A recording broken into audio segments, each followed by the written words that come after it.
to your practice tonight. I've done some things to make my environment really cozy. I've got some pillows and blankets around. There's some yoga props in case I want them nearby. The lighting is nice and calming. There's even some aromatherapy going in here, but you can do the I've done yoga in the middle of a, airport before, in a quiet corner. We can do yoga anywhere, but if you've got a quiet space, you can make it really nice do. It definitely makes it easier. And then whatever's happening, just emerge into your environment. So settle, feel yourself, root into the floor. Feel the points of contact with the floor. So I can feel my sit bones and the kind of, flesh of my buttocks. I can feel my ankle joints and some of the sort of muscle of my calves kind of touching down on the floor. My knees don't touch the floor, but part of my thigh does. So we're just this is my little spot on the planet Earth. There might be other beings currently occupying it as well, particularly down below, but for now, as far as I'm concerned, this is my unique little spot on the earth. And you're in yours, so take a moment to root into it. Kind of feel yourself get grounded. Feel the earth come up and meet you. You might even, in your mind, picture sort of growing some roots down into the earth.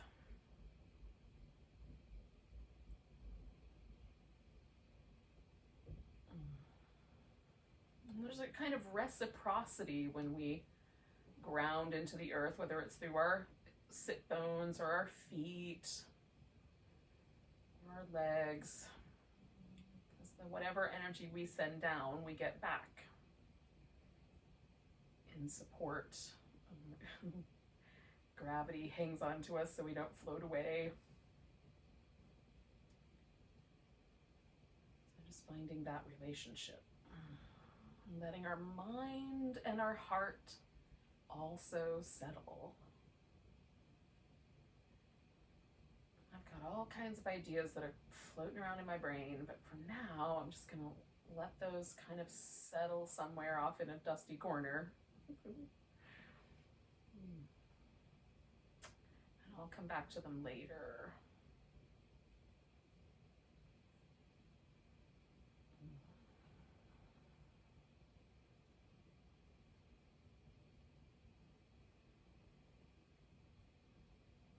Make a little connection to your breath. The breath practice that we're going to do is really simple, but it was apparently important enough to write down somewhere between the year 1000 and the year 1500, probably somewhere in the 12th, 13th century.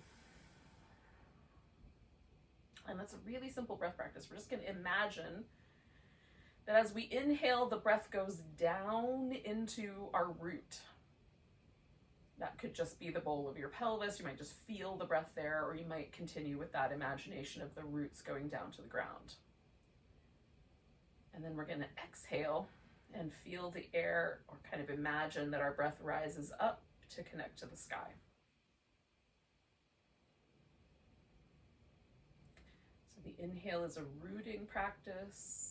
And the exhale is an uplifting practice. We might even imagine that it kind of flies up from our rib cage, lightening our heart.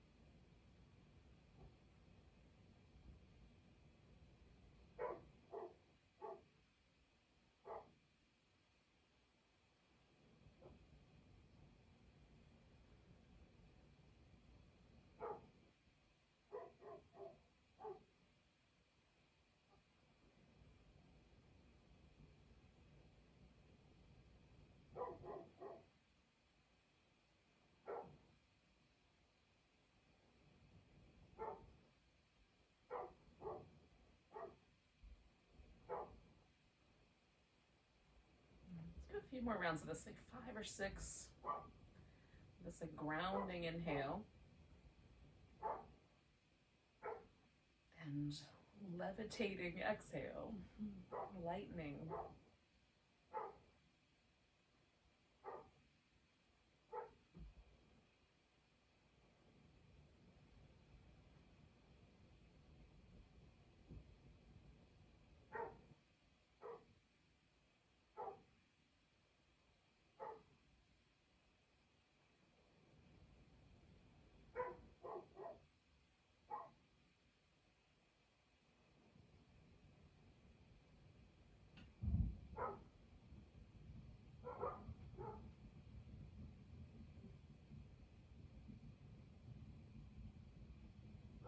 One more.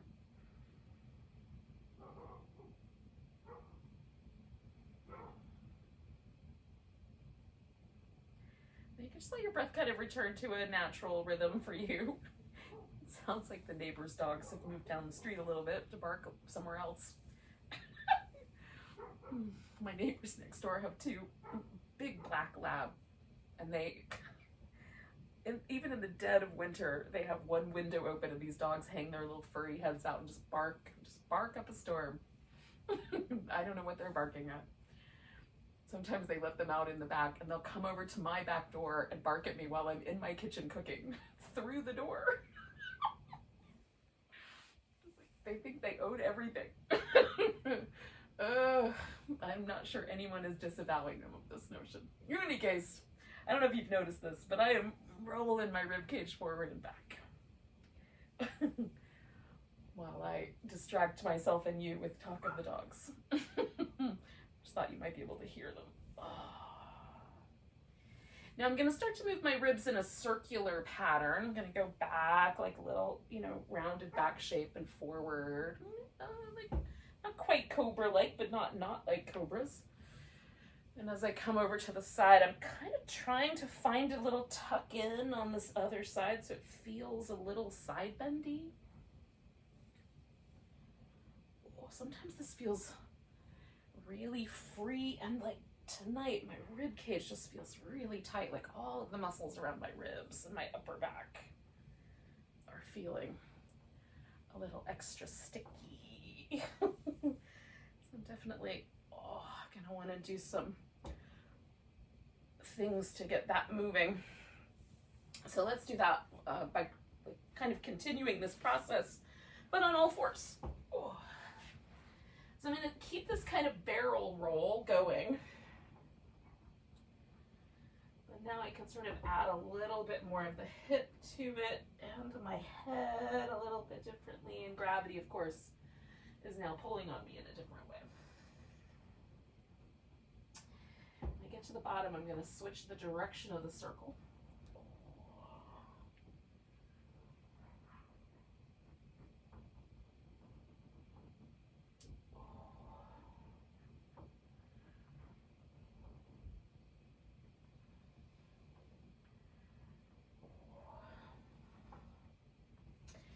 We're going to take a wide knee child's pose, and there's a couple different ways to do this. You can certainly do it with your arms up, or you can bring your arms around behind. Now for me, because my hips don't go all the way down to my heels, more of my body weight kind of plunges towards my face. So I either need my arms up to help counter that, or I need something underneath me, like under my chest, like a pillow, to help counter that. Then it's more comfortable for me to lay with my arms in the back, right? I still like them up front more, but that's more comfortable. So you can sort of play with it. You may also want a blanket under your shins so that the top of the ankle isn't so smushy. And I like my feet closer together than my knees, but not touching, when some people may want their big toes to touch. And I'm gonna hold this pose, but I'm gonna hold it in a sort of loose way, in that I'm gonna, from time to time, I just sort of wobble a little side to side. Just let the hips kind of wobble. I go forward and back. Do a little bit of a shimmy. And then pause. And then I'll do all that again in a few moments.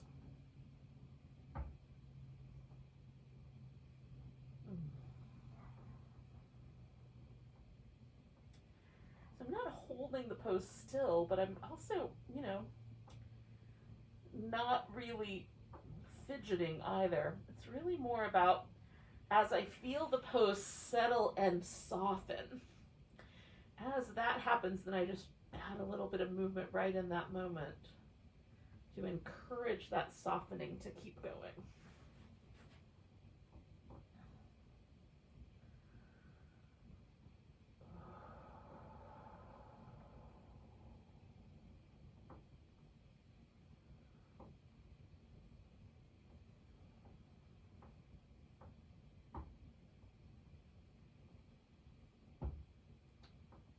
Just letting myself take big, deep breaths whenever it feels like a good idea, and then let the breath kind of do its own thing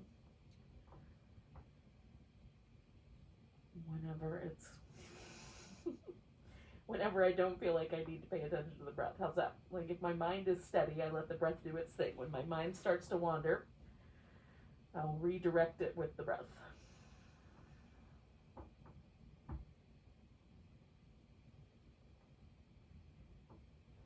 Turn my head the other way.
I'm going to bring myself out of this child's pose and onto my belly. Oh, really slowly.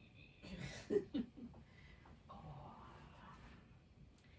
I'm just going to prop my forehead up on my folded arms and then circle my ankles, wiggle and wobble a little bit.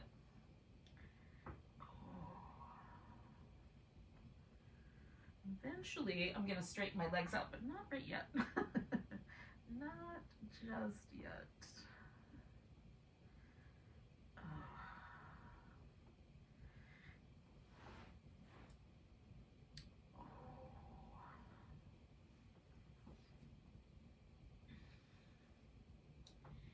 Now, you could put a little pillow or blanket under the ankles, especially if your knees feel like they're slightly, the back of the knee feels a little strained.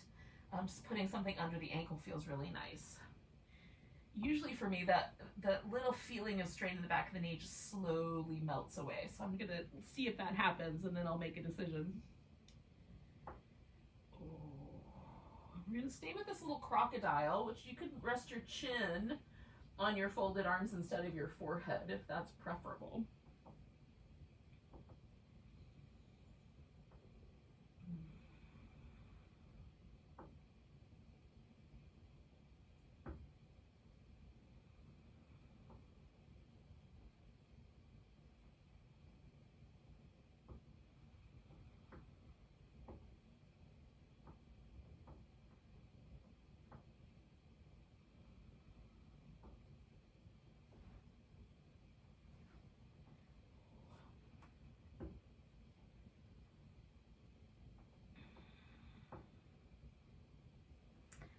So bring your hands around when you're ready, and we'll kind of find a little high hand position cobra.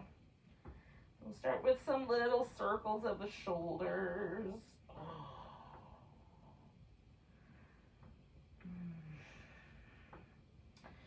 Sometimes I circle them both together, but it feels kind of nice tonight to just do one at a time. I'm going to go the other direction. That's a little weirder, but I'm going to keep working on it. There's definitely a preference here for me. And then lengthen out through my legs. I'm just going to lift into a cobra. Look over my left shoulder, look over the right. Reach my arms back and kind of lengthen, and then come on back down. Find that little crocodile. Circle my ankles. In both directions.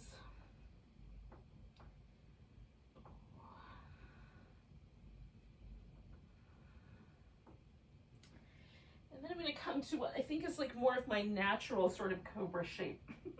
Sort of lined up a little more with my chest muscles. The wrist has a really pleasant amount of bendiness in it. It's not too sharp. And then circle the shoulders.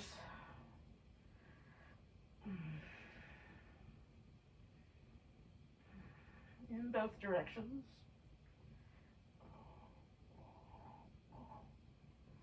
That was really weird, but it feels nice. And then when you're ready, come to Cobra. Look over the right shoulder. Look over the left shoulder. Oh, reach both arms back. Oh, and then come on back down to the crocodile. And one more time, I'm going to circle my ankles.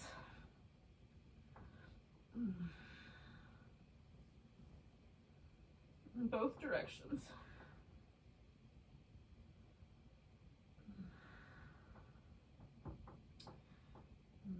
Point and flex a bit.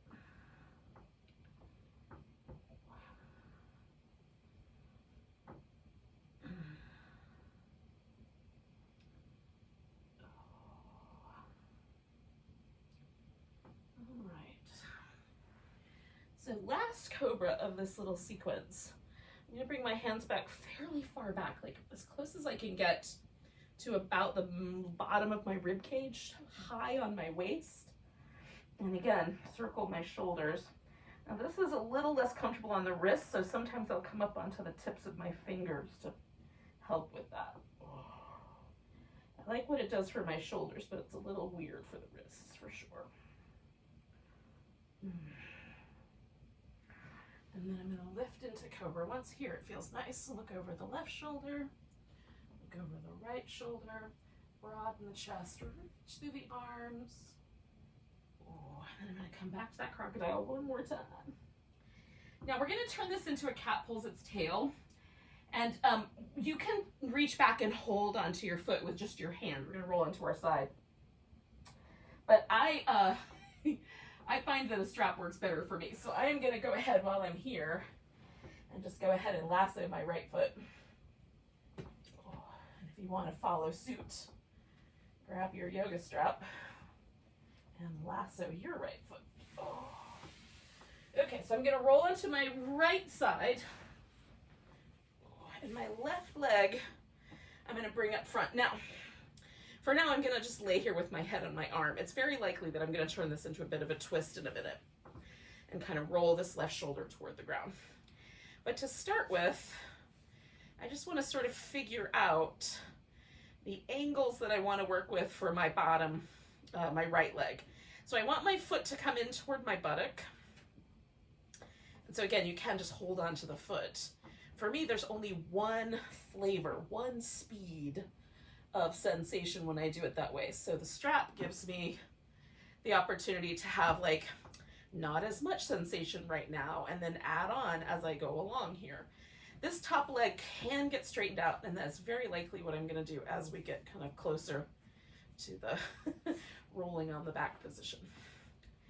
So as I bring my right thigh backwards and I pull my foot towards my buttock, I'm definitely finding a spot that I want to start with in terms of the sensation on the top of my thigh.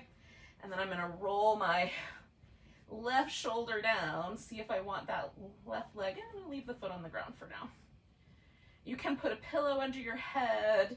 You can stay laying on your side. You can certainly adjust the pressure with the strap. Got it in both hands. I'm mostly holding on with my left hand, but the right hand has the hold of the strap in case I want to change it up and give my right arm a break, or my left arm a break. So I've got a sensation on the top of my thigh, as close to the middle of the top of my thigh as I can possibly get. That's the area that's going to be the most willing to change. As I get closer to the knee, it's mostly just tendon, and as I get closer to the hip, it's mostly just tendon. So if I can direct the sensation right in the middle of the thigh, that's the muscle tissue. And the fascia wrapped around that muscle tissue. And I'm trying to get some movement, some hydration in between where those muscles lay on top of each other, so that the whole of my thigh will feel more soft, fluid, 20-something. The way I felt when I was younger and I never even thought about my body. I just got out of bed, went about my day. Those days. Oh.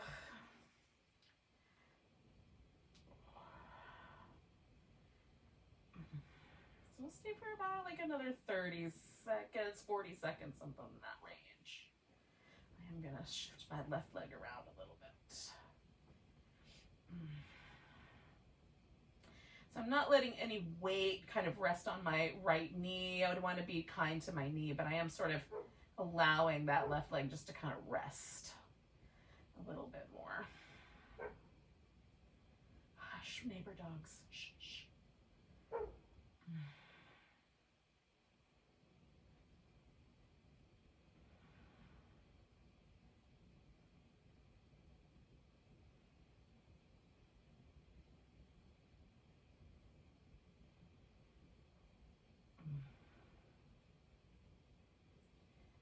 Now I'm going to leave the strap around my foot, but I am going to kind of roll back onto my right side and straighten out my right leg.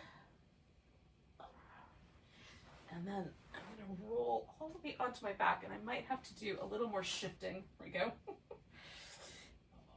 And then I'm just going to take that leg up. Now, I'm going to try to go fairly hands-free. My strap is long enough that I can put it underneath my shoulder, like over my shoulder and under my back.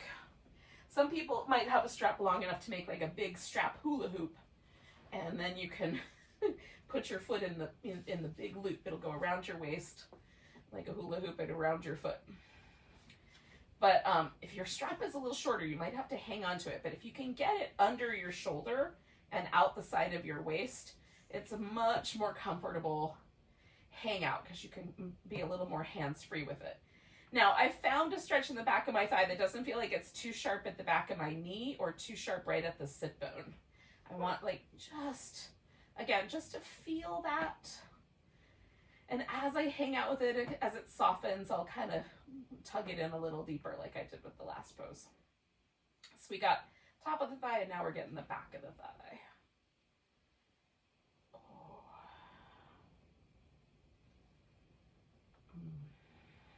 Kind of letting my leg lean into the strap a little bit if I can.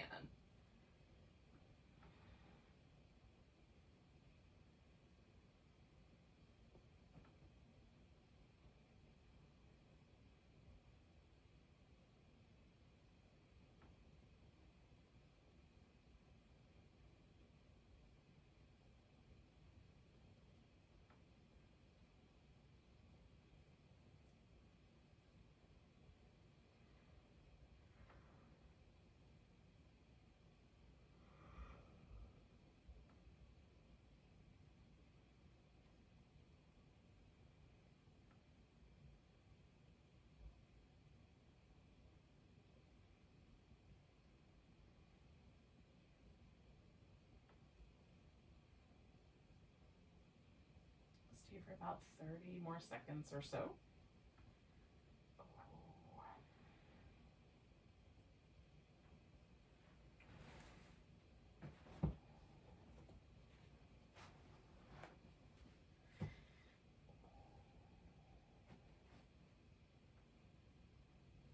I've taken a big pillow and kind of slid it up right against my hip so that I have it here as a little bit of a support. It'll kind of hold on to the outside of my hip as I take my leg out to the side. You can also Let yourself roll until your leg touches the ground, and then support the other hip as you like.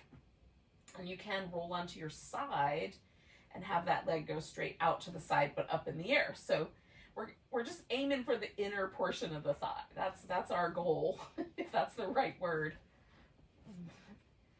Goal feels really active, and we're being a little more passive with this, but that's the idea. We're kind of wrapping ourselves all the way around the leg here, all the little areas.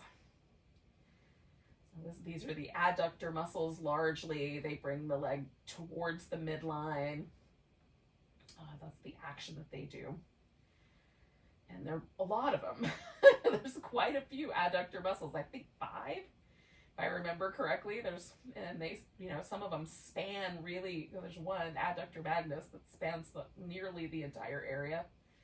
I mean, if you think about how much muscle there is right in that zone, it's a lot.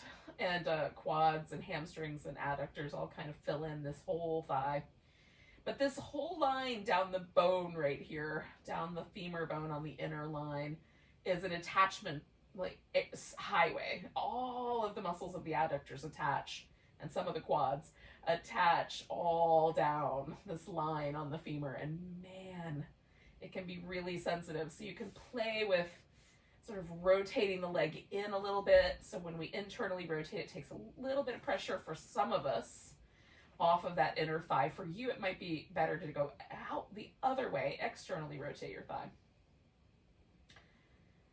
Because you might be built in such a way that your leg naturally wants to go inward, and it'll take some pressure off when you go the other direction. For me, I naturally want to roll outward, so moving inward takes a little bit of pressure out. And again, we'll stay for like another 30, 40 seconds, somewhere in that range.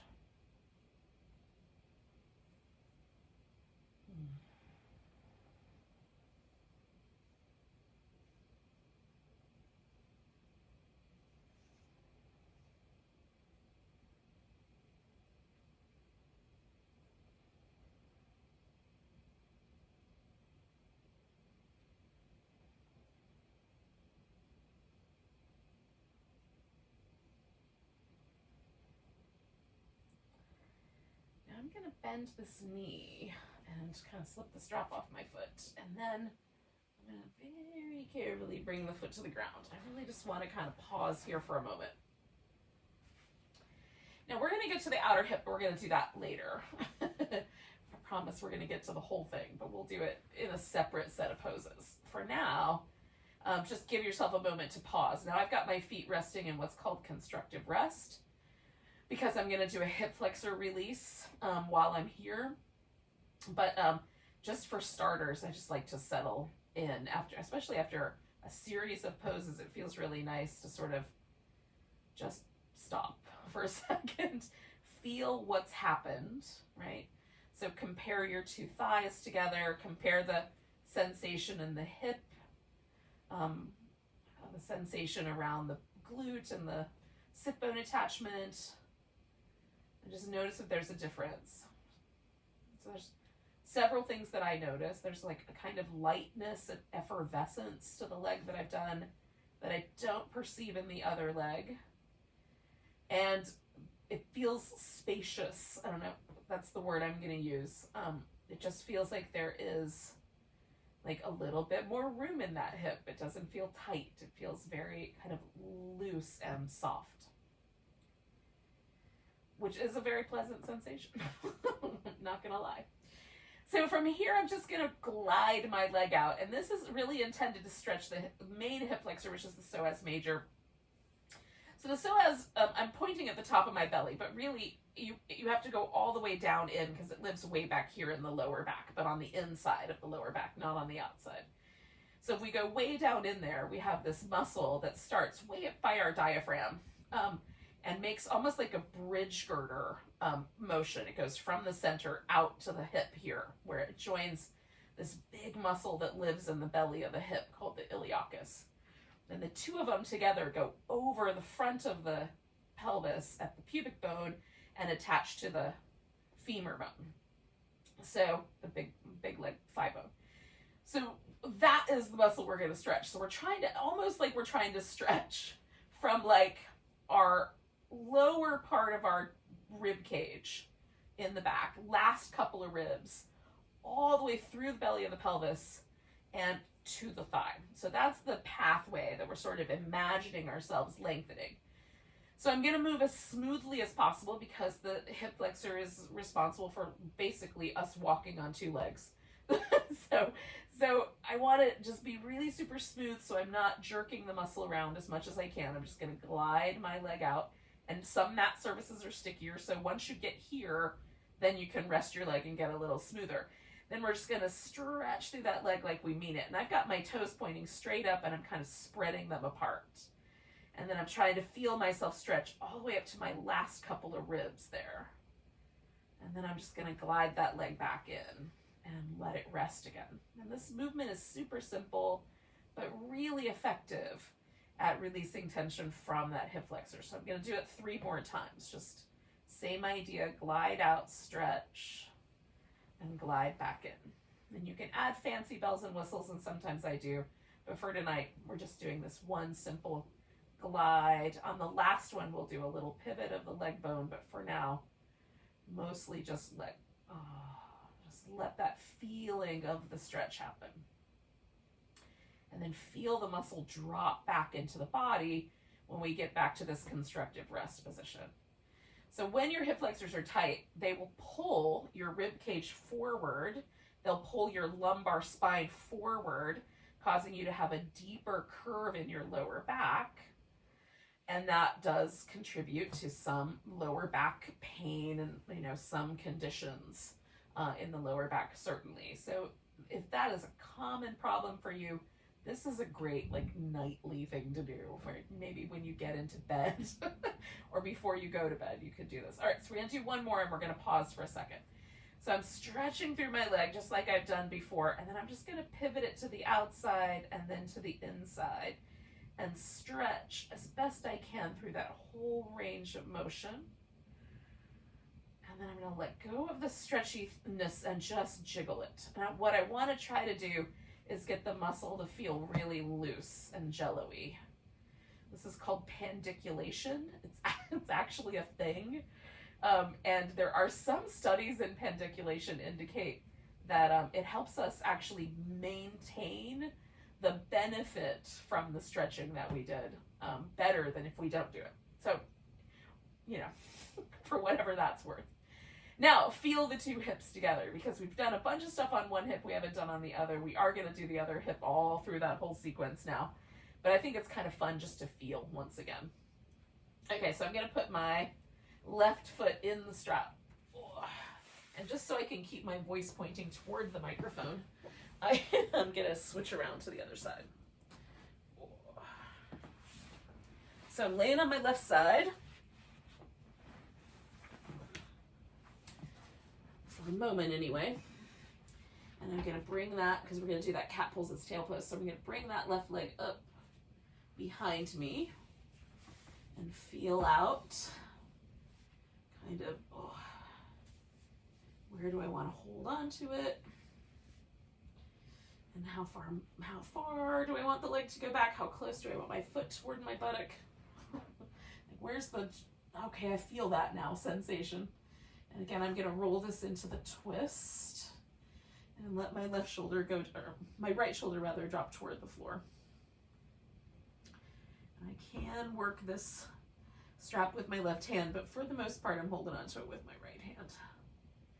And we'll hang out for a bit.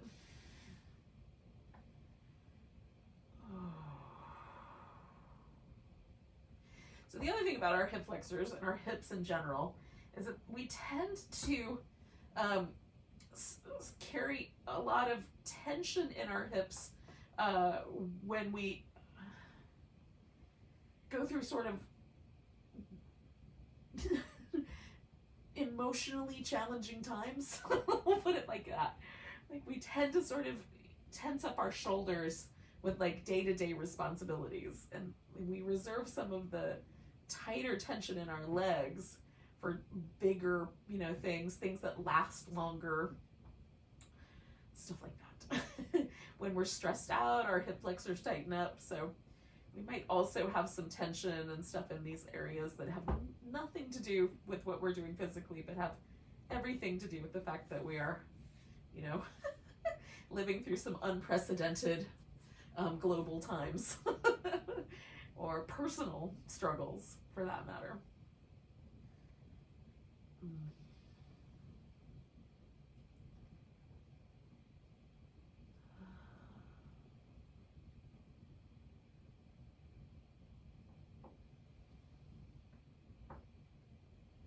So we'll do a few more breaths.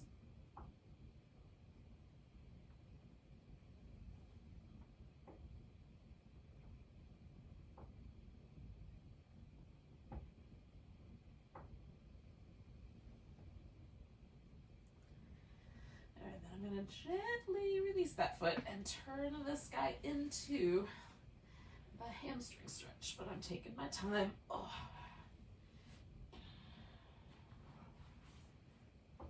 I'm not in a massive hurry. I will get there when I get there. Oh. I'm going to put the strap over my shoulder and across my back. Hopefully, without pulling on my hair too much.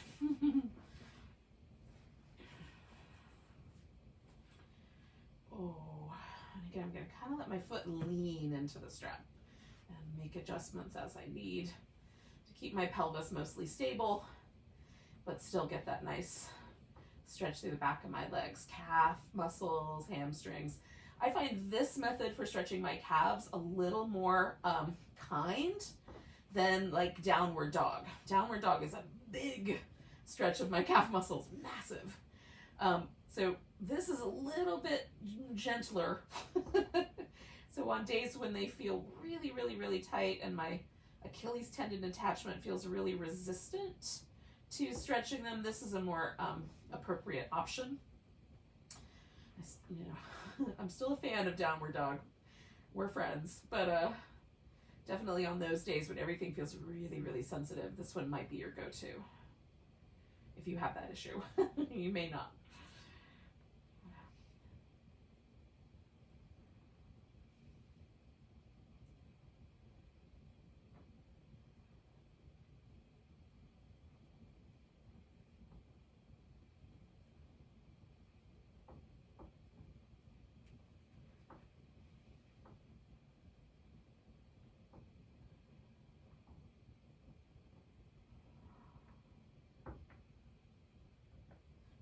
Take a couple more breaths. And then we're going to let the leg come out to the side. And again, I'm just going to sort of mess around with, is there a particular pivot that feels the best? And I like the pillow in pretty close, but you know, in a little bit, if it softens up, I might move it a little bit further out.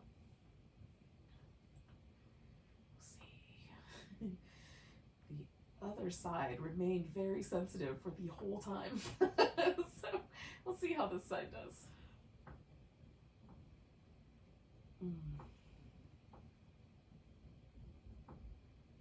I don't think that we should expect any sort of symmetry in our bodies per se. I think most of the time it feels relatively symmetrical, and we're super lucky that it does.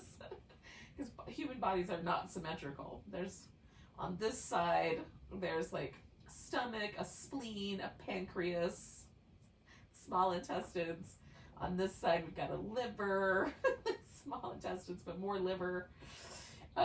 That's really wonky. We've got a heart on one side and not on the other, so that lung is bigger on the other side. We've just got all kinds of wonkiness.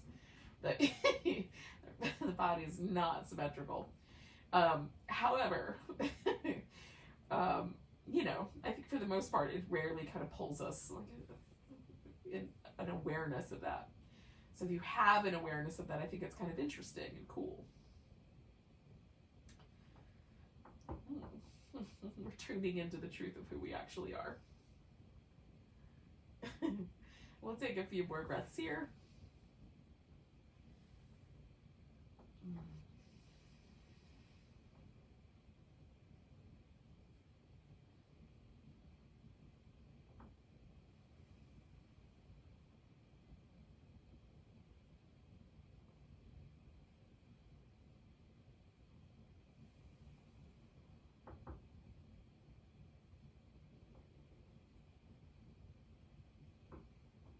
And do one more big breath. Oh, and then I'm gonna kind of bring this back with a bent knee, slip this guy off. Oh.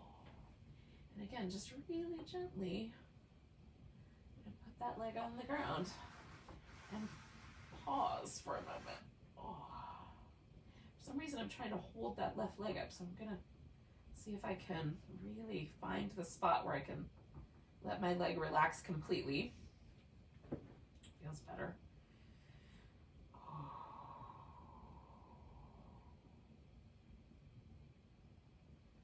Again, I'm just kind of noticing, is there now a difference that sort of feels a little bit closer to symmetry? That last time it was really weird. One side felt definitely different. Now there's a little bit more of that sort of similarity. And then we're going to do this little hip flexor release. So I'm going to lift my toes and glide my left leg out. And again, I'm trying to stretch like all the way up here in my ribs. Oh, and then I'm going to glide back and pause. And when I pause, I'm trying to let every muscle relax, because I have a tendency to kind of grip with either my outer thighs or my inner thighs. Like those muscles just remain a little bit contracted. Like any second she's going to want us to run. I don't know where they get that idea. But I'm sure it's deep, deep, deep. Deep, deep, deep response to some childhood trauma I've forgotten. Because it's almost all the time. So I actively, kind of consciously, am letting my leg muscles relax. And then I'm going to glide out again.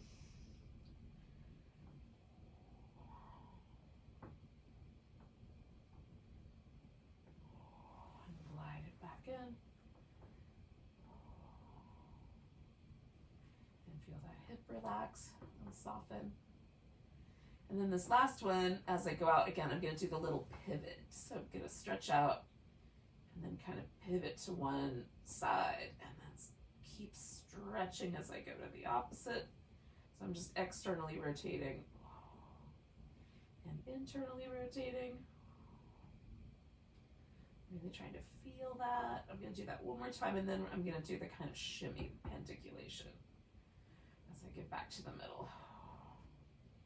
I want that to be as relaxed as possible. It's sort of like, it's the same thing like dogs will do downward facing dog, and then they'll kind of shimmy their whole body. That's exactly what they're doing. They're panticulating. And I don't know if they have some sort of notion about it, but it's certainly instinctive. And for me, this whole thing started as instinctively moving, and then I, landed on some research that it actually has some benefit. So feel what's going on, because we're going to come to a seated position. We'll kind of finish ourselves out with some delicious outer hipness. So, I'm going to roll to my side and bring myself up. Now, you can't stay on your back.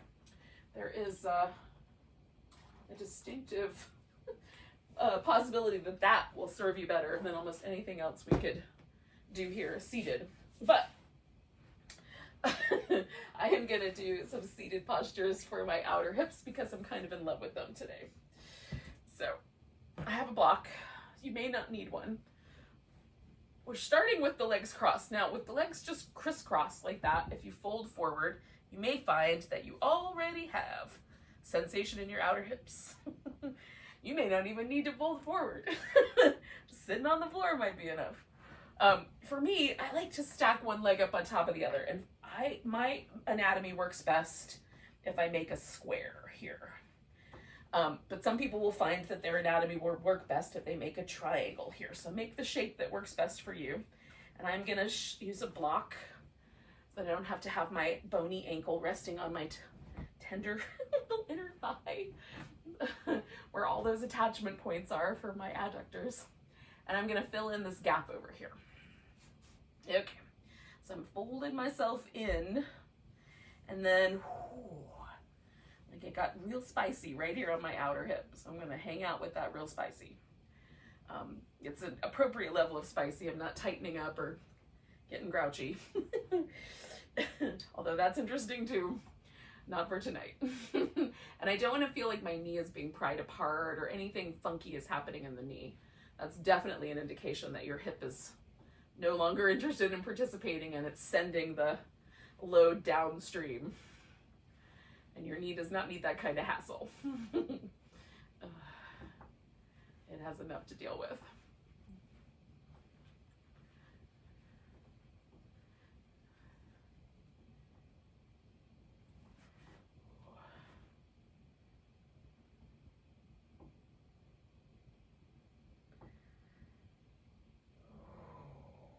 Man, that feels nice. So we're just gonna hang out here. Now, if you were to roll onto your back and kind of do the same leg position, it would give you a similar stretch. It just might make your lower back happier or your knees happier. So you can certainly change it up if you think that would be a good idea. I'm taking this little pillow and just giving myself like a place to rest my chin. So I don't have to hold the weight of my head up as I lean forward into this. That feels more pleasant to me.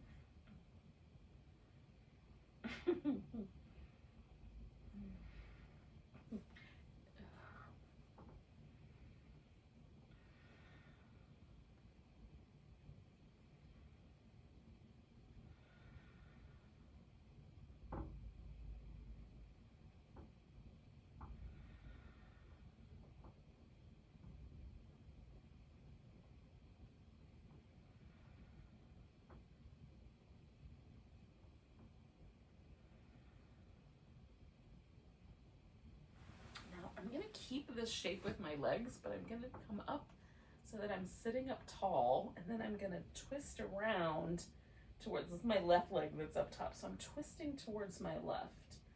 I'm going to try to keep both my hips on the floor. As I sort of turn my waist, it's pulling just a little bit more on this upper portion of this outer hip. My gluteus medius, a little bit in my piriformis. A little less down my IT band, a little more like right up here in this upper hip pocket. Which feels pretty nice, y'all. It's not a bad place to stretch. And we'll hit it one more time with a twist at the very end here. But we'll do that laying down.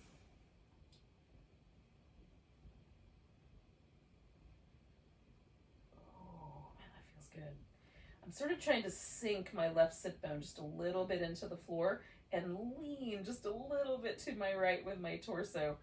It's only going to go so far because I'm twisting. My spine is like, we're trying to do two things at once, are we? But I'm kind of leaning in that direction as far as it'll let me go. My spine clearly has more wisdom than I do.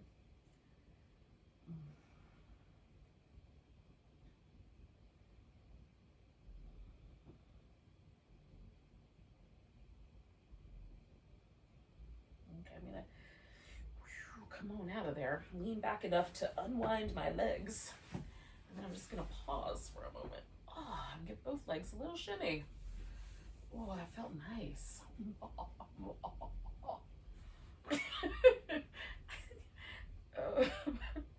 I don't know what that spontaneous reaction was about, but cool.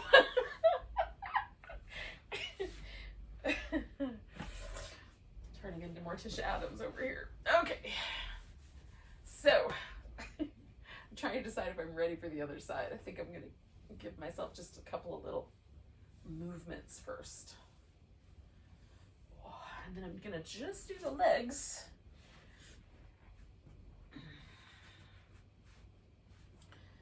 And pause for a moment there.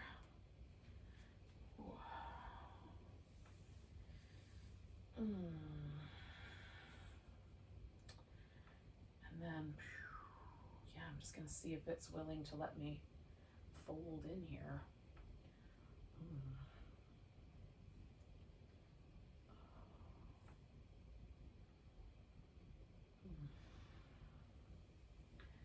And it definitely found the spicy zone.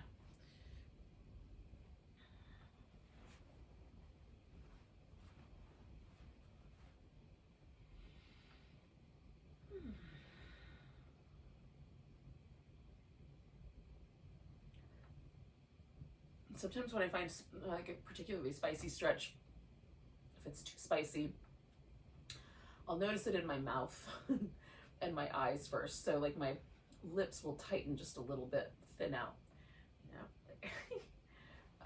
So if I can relax my jaw and make my lips get really fluffy and soft, and still do that amount of sensation, then I'll stick with it. But if I find myself like, nope, it's tightening back up again, then I'll back off.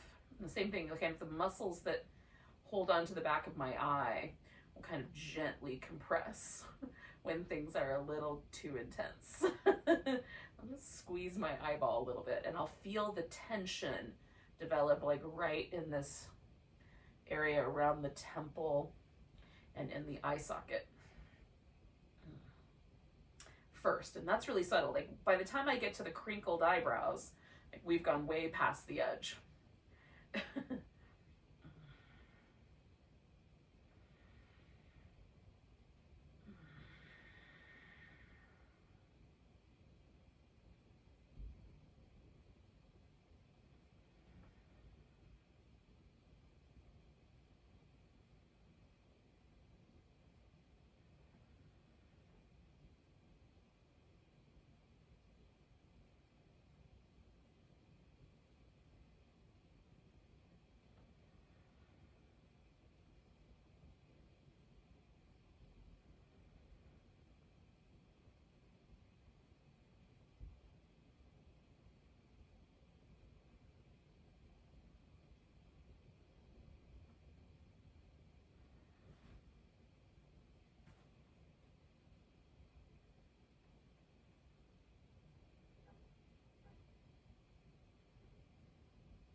Alright, so I'm gonna gently bring myself back up to tall, and as gently as possible I'm gonna create a little twist.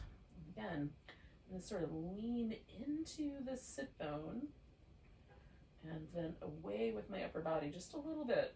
If I move too big, it'll shift everything off kilter, but if I do it just enough, it'll give me that little bit of extra stretch right in this outer hip without causing trouble.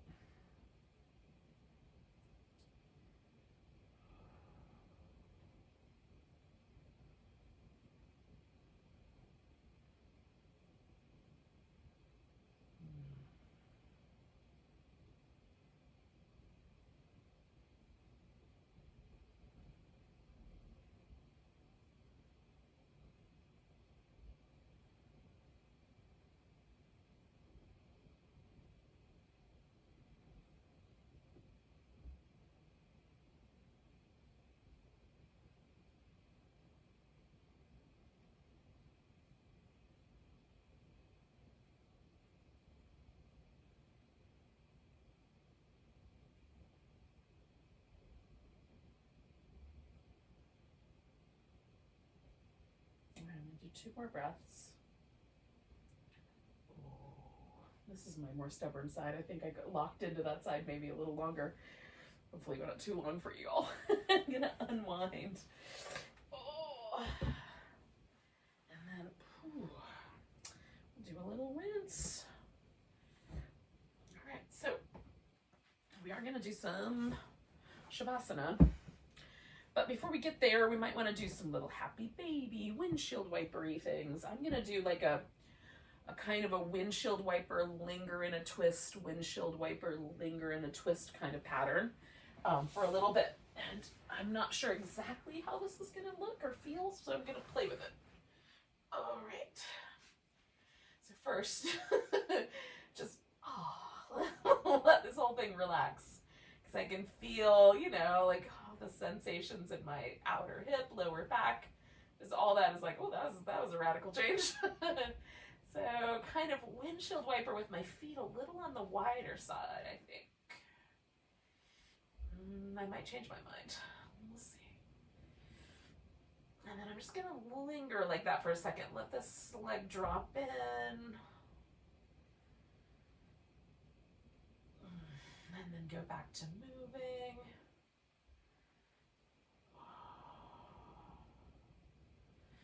And I'm going to let this leg drop in and just kind of hang out with that internal rotation for a second.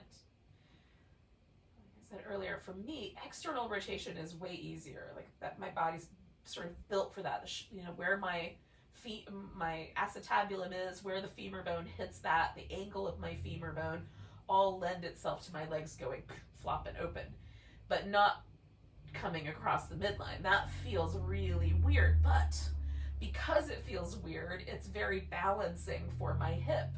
It stretches out all these muscles that tend to tighten up because I lean into my, you know, that proclivity a little, probably more than I should.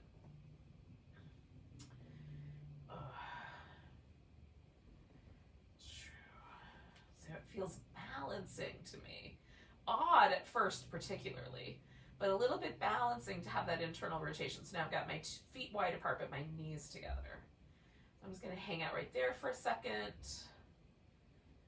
And I'm just feeling out like the sensation through the hip, the sensation through the sacrum. Like how is the sensation kind of traveling up my spine to the base of my skull?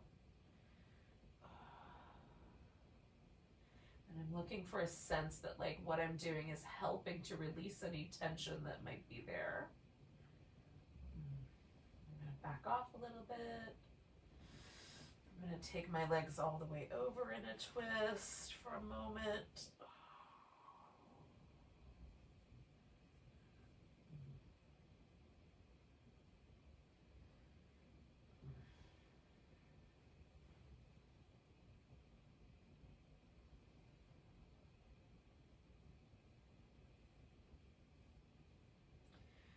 Interesting to me how a posture that you do seated can be so different from the same, theoretically the same shape, but done, you know, 90 degrees different, 180 degrees different in relationship to gravity. Oh gosh, that felt really nice to come out of that. So that sense that I was trying to feel of this kind of connection between the base of my cranium and the base, the sacrum, the base of my spine. There is a relationship between those two things, and sometimes I can feel a kind of tension when I first lay down on the floor between those 2 points. Like there's a little kind of tug between them. So what I'm aiming for here is to get as much of a softness there as I can do on my own without someone messing around with my skull and stuff while I relax. If you've never had craniosacral therapy, it's super teeny tiny, minute movement, but really wild how intense it can be. Oh. So, you know, with yoga, it's a little bit more of a blunt tool when it comes to some of these things. Like, it's definitely more blunt than acupuncture, which is super duper precise. It's a little more blunt than craniosacral. Probably, you know, a little bit different. Like massage can get right into certain areas. This is gonna do more systemic sort of movement, but it definitely has an interesting place. So now that I'm back to here, that tension that I was perceiving down the length of my spine, it's easier for me to touch in the front, but it's really in the back. But that tension that I was perceiving is now pretty well gone. And there's a kind of soft, sort of, the curves of my spine, I can perceive them as they sort of work with the floor and gravity, but they feel much more at ease. So just notice, because that's the point where I want to go into my final relaxation, is that sense that I am, again, supported by the earth, right? So we did that seated earlier, and now we're going to do it lying down. And we do that through these touch points, the back of our skull, and where the sacrum kind of tilts in and touches the ground at the back of our hip. Upper back, of course, as well, but let everything kind of soften and relax. If it's chilly, cover with a blanket. It's like mildly chilly in my room, but not too crazy. I'm going to stay where I am. sort of enjoying a little bit of winter chill today. And a very little bit.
Just for a bit, I've returned to this kind of breath awareness where I'm just letting my breath kind of travel down into the pelvis and into the bowl of the pelvis on my inhale. And then trying to just let myself be really light and easy with the exhale. Not too much focus, but just enough to sort of aid me in staying present.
So take a moment just to pause again with the breath.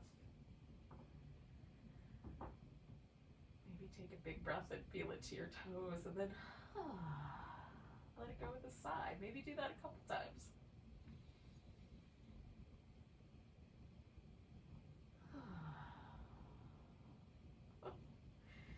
Once you're ready, you can stretch.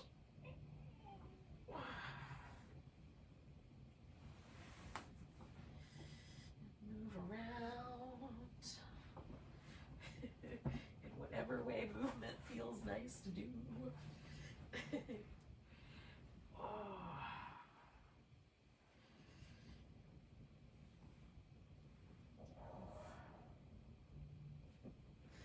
When it seems like a grand idea, you can come to a seated position where we can meet up once again where we started. I don't know about you guys, but I definitely feel somehow different. Slightly more at ease, maybe a lot more at ease, maybe even ready for bed. In any case, not a bad idea late at night. Let's take a nice big breath. And a big deep sigh. Namaste, friends.